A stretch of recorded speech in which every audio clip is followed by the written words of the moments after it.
Thank you, Matteo, for your talk, and thank you, Fabrizio and Marco, for hosting the event. Um, I guess, I have a couple of sort of related comments and questions for Matteo based on the essay and his presentation here, and this might widen it out further from the kind of specific cases he was talking about in terms of inverted qualia or inverted spectrum and absent qualia cases.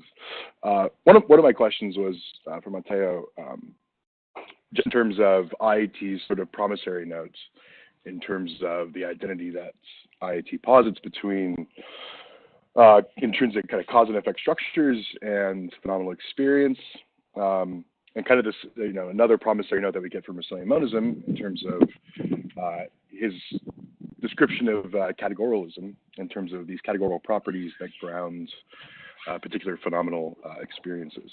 I'm wondering, given the fact that there's sort of another promissory note within IAT concerning sort of the practical limitations of computing the cause and effect structure and a number of concepts and relations. I'm wondering why Brazilian monism can't say, well, we both have promissory notes. We're in a different business than IAT in this regard. So why is it that my promissory note isn't as good as yours in this sense? Should I pause for response or just keep going? Yeah, maybe we can go to Matteo and then come back to you. Okay, sure. Yeah, thanks, Derek. This is definitely an interesting issue, and you, rightly spot the fact that most of the things we're talking about here are promissory notes. I tried to suggest that there is some experimental work that in IAT is actually, well, it shows how a practical attempt is being made to, let's say, validate the theory, even though we know that there are limitations in how you can validate a scientific theory of consciousness. So to answer this question, it is true that there are empirical limitations, computational limitations in computing cosmic structures, in mapping the concepts. Even there are limitations about the fact that we don't really know how most parts of the brain are connected. However, the fact that IAT is trying to develop the tools to do it seems to be an advantage over Brazilian monism. There are some situations in which IAT can already be tested sort of practically, or at least applied.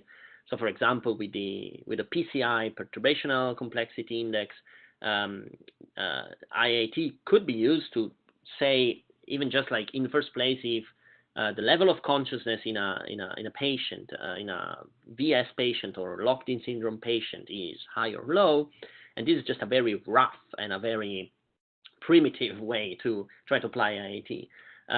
But the idea is that trying to model specific cause-effect structures and trying to relate them to phenomenal experience, we can actually gain an inferential power that it seems that could potentially follow from Brazilian monism. There are a lot of ingredients missing, and I will just mention two. First of all, well, it's missing the actual methodology in which you can establish a connection between specific physical properties and specific phenomenal properties. But what my concern is here is that Brazilian monism in this specific formulation for categoricalism seems to be pretty much in principle impossible to provide this kind of mapping, because it can merely be maybe a sort of correlation, the fact that we map some physical states to some phenomenal properties. There would be no, I mean, the idea that phenomenal properties are categorical and are not essentially related to the dispositional profile and the dispositional properties that they ground seems to be problematic for the inference.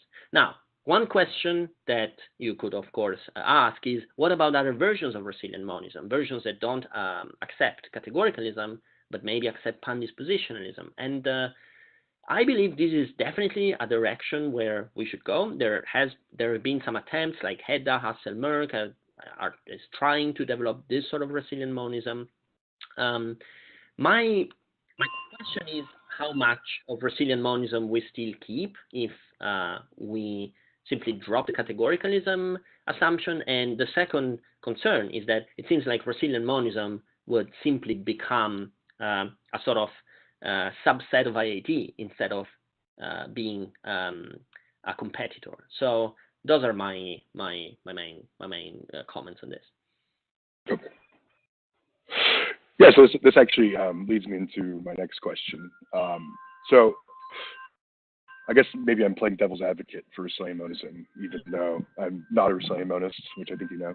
Uh, but what's presenting the Resilient monists from um, adopting, say, our leading scientific theories account of the content of experience? So say, hypothetically, it ends up being IIT in version 37.6.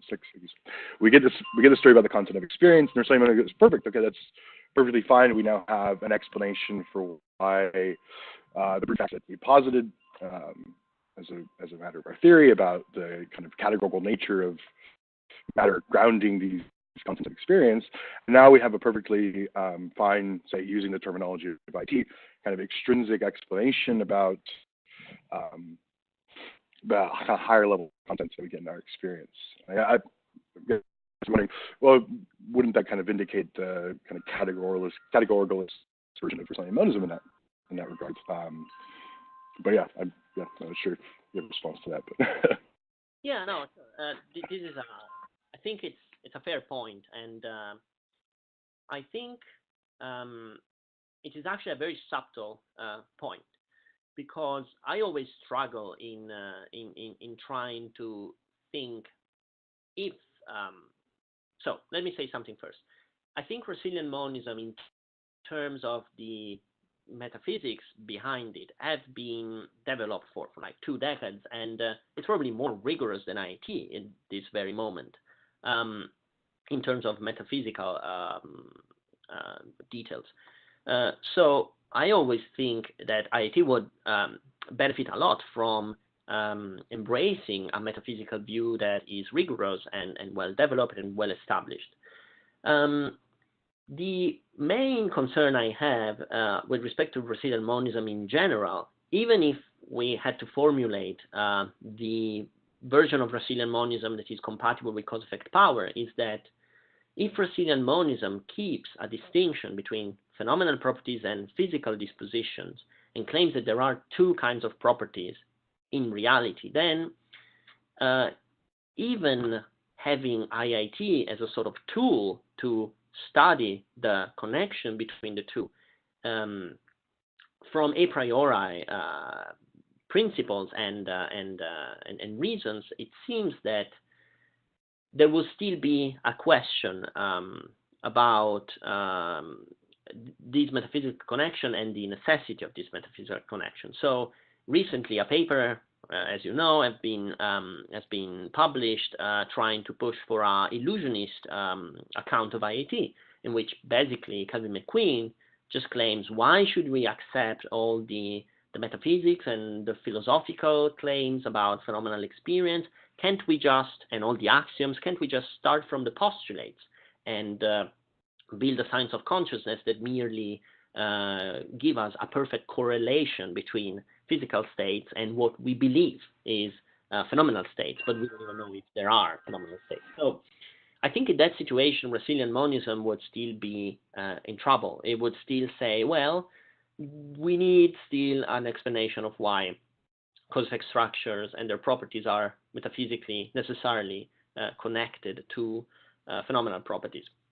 IT tries to do something different, tries to maybe go for the ones who wonder, maybe a little bit idealistic. It tries to say, well, physical properties are actually just postulated from within experience, so there's no really a thick notion of physical properties out there. It's just like a sort of a fiction or an instrumental way to study consciousness, because that's all we know. And for some people, this is a turn off, but it could actually ground the explanatory power of IIT on stronger foundations.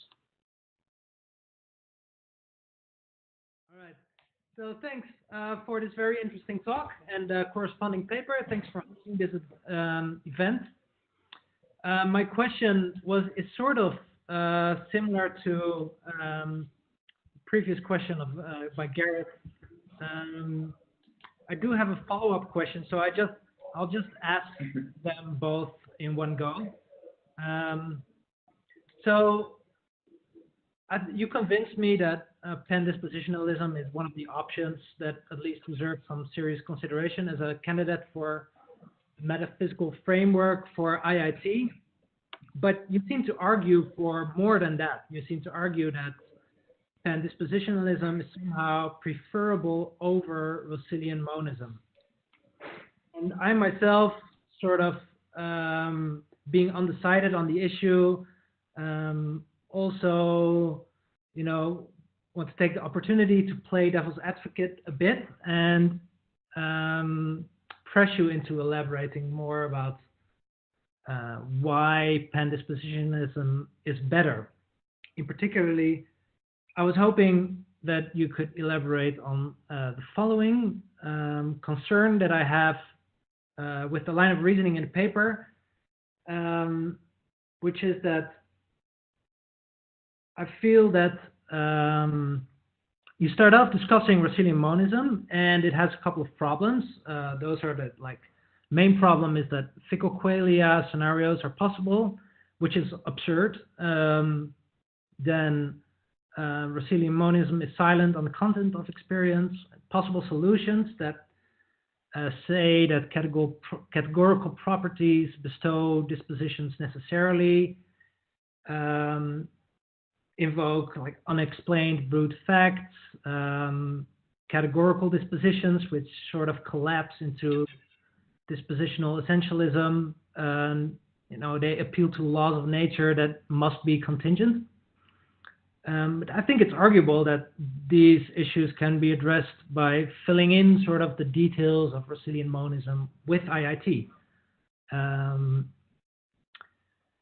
But instead, you treat IIT and Russellian monism as sort of mutually exclusive and set out by solving these problems by appealing to pan-dispositionalism.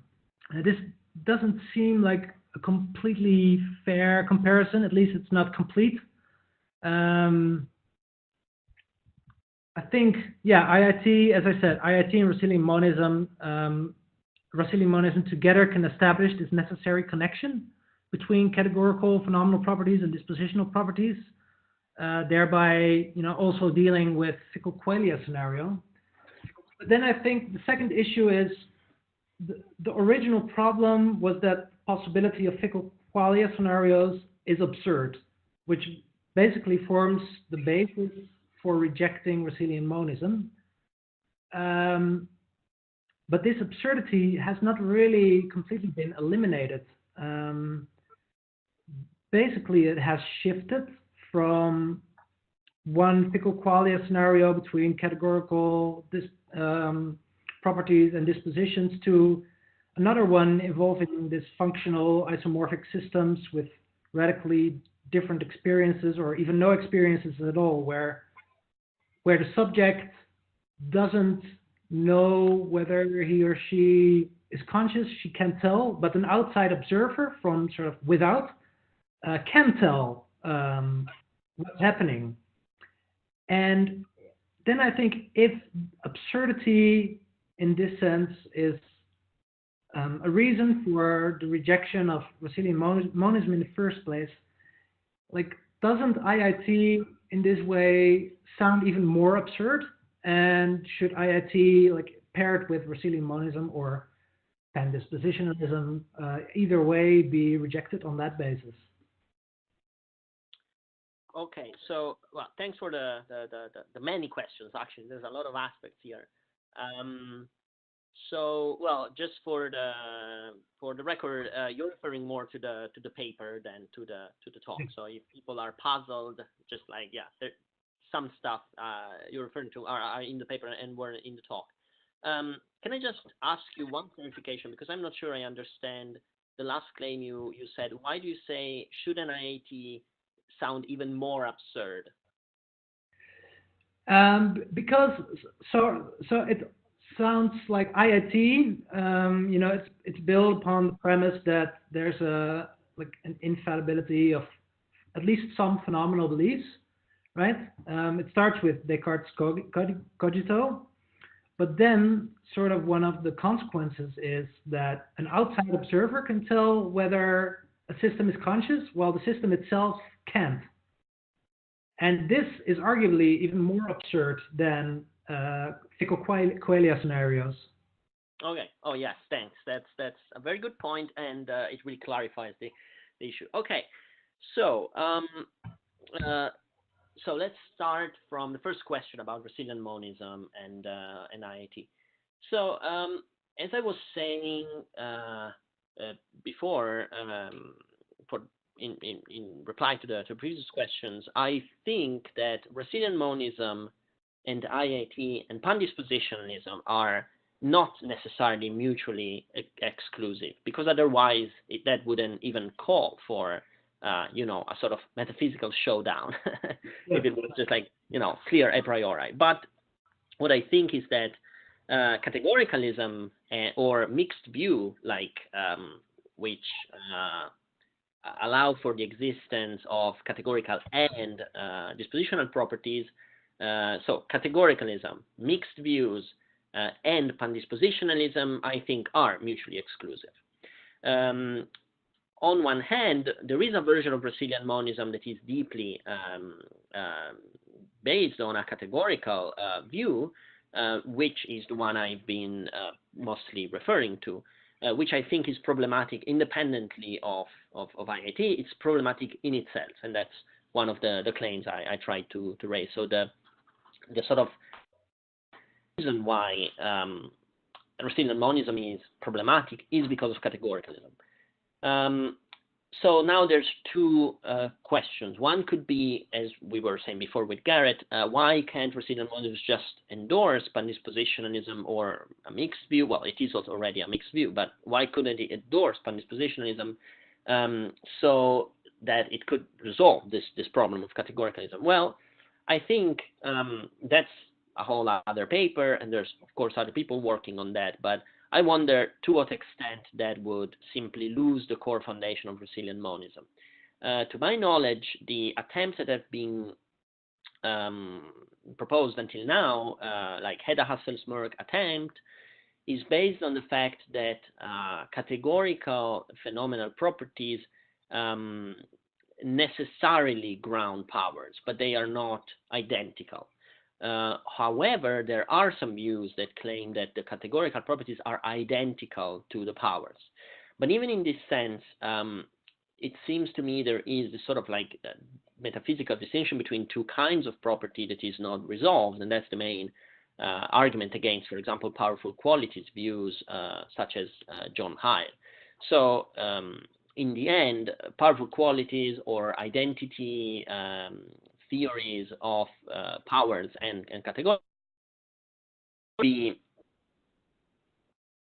collapsing either into a form of physicalism in which all dispositions are simply physical, or a view that is basically idealism in which all physical dispositions are actually just like some sort of mental phenomenal properties, and they also have the powers automatically. So this way to go is interesting, but I think, it might have some problems that I didn't have time and space and neither the will to discuss here. But to go back to the connection with IAT, I think one interpretation of IAT that is sort of suggested by the theory itself is that cause-effect power is crucial in trying to understand the ontology of reality. The distinction between claiming that there are different kinds of properties like resilient monism do, even if establishing this sort of necessary metaphysical connection between the categorical and the dispositional property, is that for IAT, there's not really two different kinds of properties. It's more like a sort of an epistemic methodology that goes from introspection to some postulated models of reality and based, of course, on irregularities that we observe in our own experience. And then the idea of physical properties and cause-effect powers is just a sort of, again, I push for this sort of instrumental view in which, or anti-realist view about cause-effect power, in which cause-effect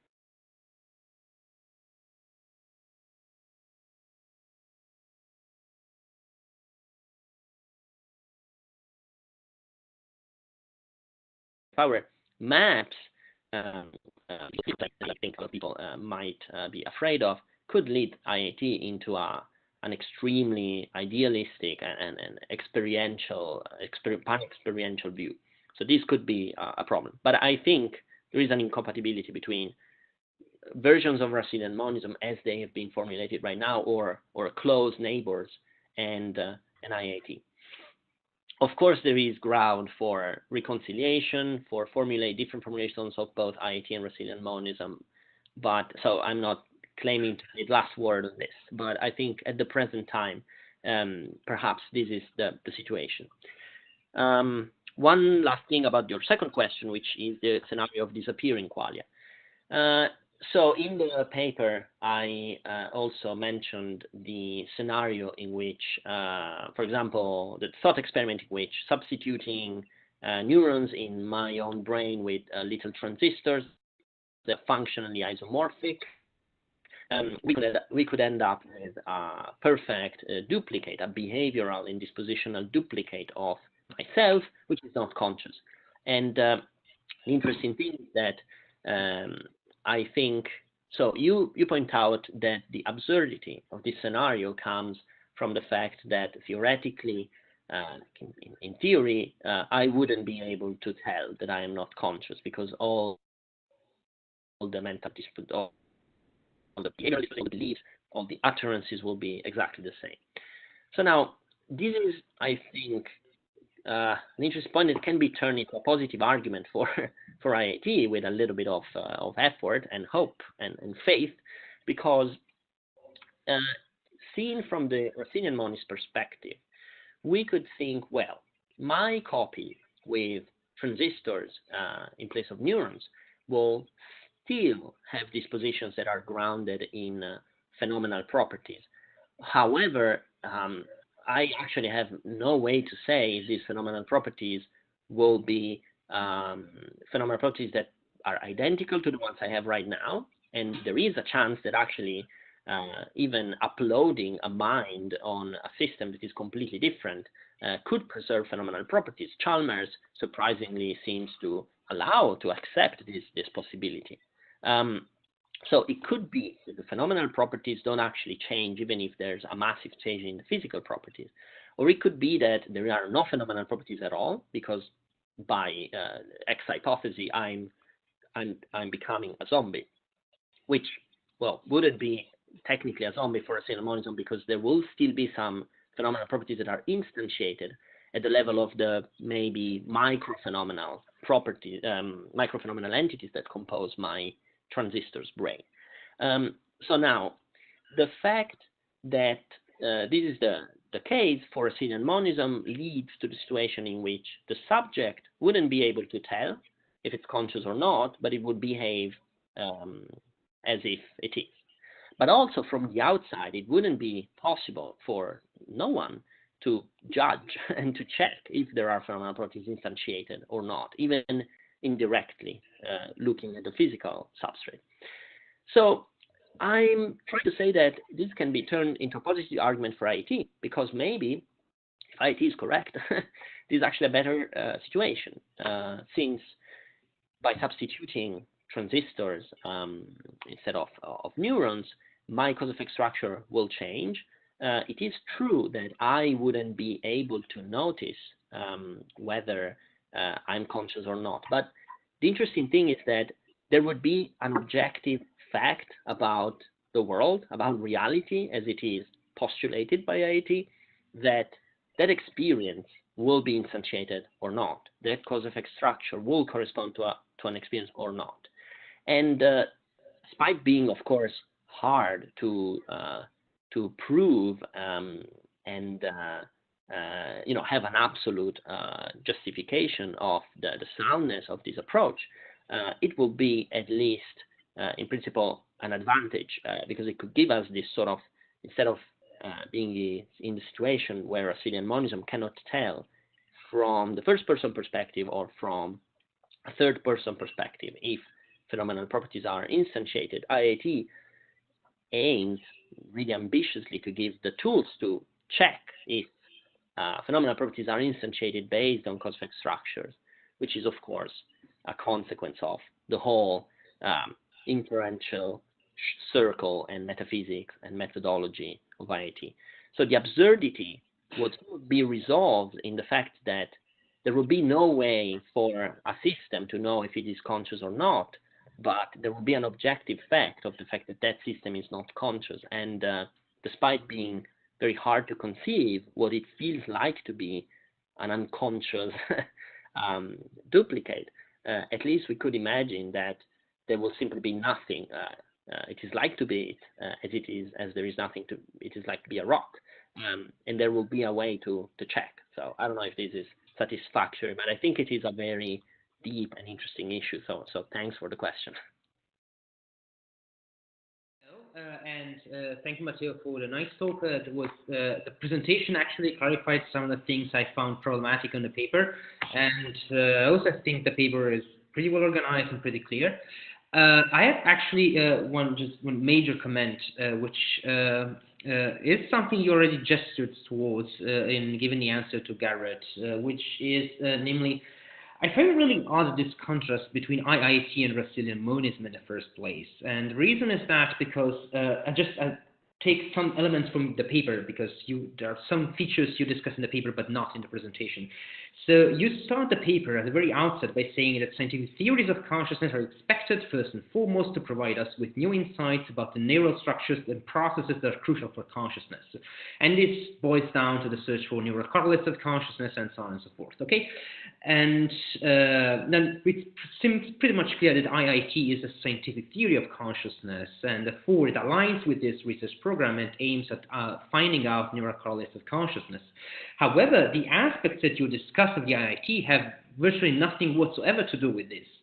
I mean, you discuss features that are really philosophical in nature, and that's a feature I think was helpfully a little bit clarified at the outset of your presentation rather than the paper, because in the presentation you said right at the beginning that IIT is partly philosophical, partly scientific theory. Now, I was wondering whether, first of all, we can actually make a really separate, so to speak, the two aspects of IIT.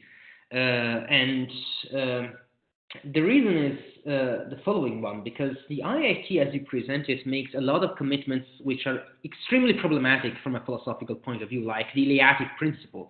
There are positions like pretty desperate, like Mark Collivan saying, how can we ever prove the Eleatic principle to be true or not? Whereas the way you present it seems to me that the IIT takes the credit of being a scientific theory. Look, we just accept the Eleatic principle. We just don't provide any argument for that. It's just true, and it makes a case for that. The same thing seems to be true for pandispositionalism. I mean, from a neuroscientific point of view, all I expect from the IIT is to deliver me a theory about consciousness and say that consciousness really is integrated information and we can measure it and so on. These are, as I remember, the hallmarks of the theory from a neuroscientific point of view. And I don't really see why the IIT should make really these commitments. That bears also on other kinds of entities, like the nature of propositions and numbers. Does the Eleatic principle apply to these entities as well? If the Eleatic principle is true, if every property is a disposition and so on, it seems to entail to outstrip by far the limits and the pure view of neuroscience. So that's my major comment. And it bears also partly on the structure of your argument, because let's take, for example, the case of the conceivability argument that, as you discussed, might directly bear on both Russellian monism and the IIT. I gather your main argument was that, look, but Yes, but both reject the conceivability argument as guide to possibility, to metaphysical possibility. But the IIT has also other explanatory advantages, like it helps us understanding better the content of experience, whereas Rossinian monism is at variance with that. Okay, so if I understand that strategy well. But then one could just say, look, there's a scientific part of the theory which is not falsified or negated, but whatever conceivability argument, and we can just resort to that, whereas the philosophical part can be really denied by this conceivability argument or whatever. I mean, how serious is the metaphysical commitment to these problematic aspects for the IIT? All right, thank you. These are very interesting points and very crucial questions for IIT. You really you were able to basically point out how odd and queer of a theory IIT is, precisely because it has these two sort of natures. So let's start from the question. What would we expect, I think, from a theory of consciousness? So as I tried to say in the paper, a scientific theory of consciousness, of course, tries to single out what are the neural correlates of consciousness, and ideally would like to end up with some sort of, let's say, methodology that shows at least a perfect correlation between some properties of the brain and some states of consciousness, without saying anything about what the states of consciousness are, if it's just like an illusion, like some illusionists claim, if there are actually phenomenal properties and qualia, etc. So this is what I think scientific theory of consciousness would probably aim for, just like a perfect correlation, which is not a it's actually a very big deal, having a perfect correlation between some sort of physical state and phenomenal or alleged phenomenal states. So now there is an additional question that is probably a philosophical question, which is this kind of scientific explanation enough to address all the sort of aspects of consciousness as a phenomenon? And of course, people disagree on this. What I tried to say at the beginning of the talk is that not only global neural workspace and higher order theory and maybe predictive coding are not really concerned with explaining a lot about phenomenal property, but some of these theories are simply skeptical about the existence of such a thing as phenomenal consciousness, which is legitimate, I think. It is, of course, one of the biggest divides in the contemporary philosophy of mind debate is probably between realists and illusionists about phenomenal consciousness. So I think it is true that there are some philosophical issues related to consciousness. So if one produced the perfect, the most desirable theory of consciousness, some philosophers would still claim that there are some aspects that are left out. And these aspects are precisely highlighted by something like the conceivability argument or the inverted qualia scenario, all these kind of things. So we have that some theories, like scientific theories, either are deflationary about phenomenal consciousness or eliminativists, or they can try to engage and show that actually they can solve these problems. On the other hand, we have purely philosophical theories like Rossinian monism, who don't really deal with the sort of neuroscientific details and just say, well, let's try to find a solution to the hard problem and to the metaphysical aspects of the phenomenal consciousness and the conceivability argument, etc. So I think, to a certain extent, arguably, Rossinian monism provides an answer, provides a sort of solution to the problems raised by the conceivability argument, even though this solution ultimately boils down to just assuming that consciousness is fundamental and that physical properties are grounded in phenomenal properties. So it is an assumption. I grant you this. There's no proof. It's just, what if things are this way? We have reasons, of course, in support, because it seems like phenomenal properties are the only properties that we know intrinsically, etc.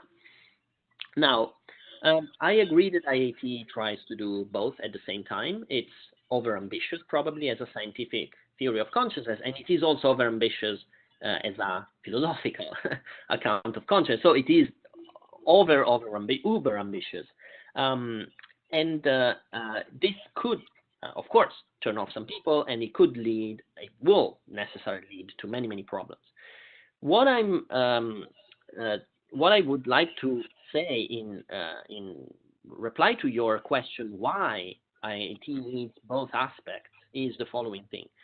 I think, as I mentioned before, papers like Kelvin McQueen's Illusionist IAT could make the case that IAT could be a sufficient theory, scientific theory of consciousness, if it just provided a sort of perfect correlation between some brain properties, even cause-effect power, even cause-effect structures. It doesn't matter if it's not properties of like physical properties. It could be informational, functional, whatever, some kind of measurable property. So we could be happy with that. And what would that mean? I think that would mean precisely buying all the everything about IAT, but starting from the postulates onwards and forgetting about all the philosophical stuff that is related to the axioms. Because the postulates are basically what grounds the calculation of phi and the modeling of the cause-effect structure that is supposed to map onto phenomenal experience. So that could be enough. We could be illusionist about phenomenal consciousness and accept the postulates. So now there is a question. Which is a philosophical question, how are these postulates justified? What is the justification of the postulates? And I mean, this is a philosophical question. I grant you that some scientific theories could be perfectly happy with unjustified theories simply because they work and they are true, right? You could say something like, well, there is no reason why some specific interpretations of quantum mechanics should be false just because they are not justified in some further reason. Why should it be the case that in all possible worlds entanglement is a real thing? I don't know, something like that. What we are satisfied with is the fact that they work, the fact that they seem to describe phenomena that are real, they have predictive power, they are not yet falsified, they are robust, they are self-consistent, and they sort of look like they carve nature at its joints and reflect the causal structure of reality. So this could be enough. The problem is that maybe arguably with consciousness, it could not be enough, and it could just be the exception. So ultimately, I think there is no way to convince somebody who thinks that consciousness could be an illusion that we need to worry about phenomenal consciousness. I don't think there is a knockdown argument. I think there might be some intuition pumps, but honestly, this is really just like a sort of a confession. I don't think there is a way to show that we need to address the phenomenal aspects of consciousness. Some people have an intuition that this is the case and are more convinced about the arguments, and they could be victim of the zombie hunch, as Dennett named it.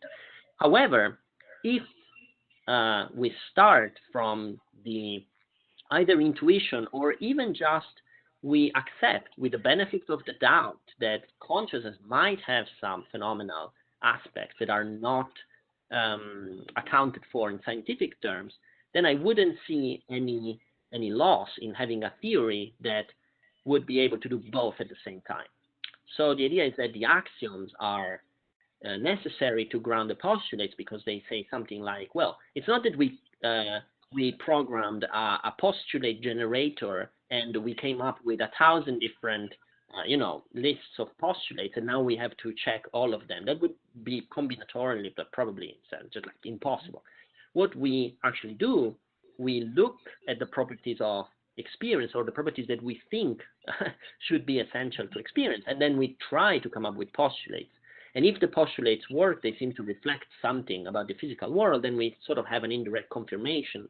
There is something to it. There is something to the axiomatic method.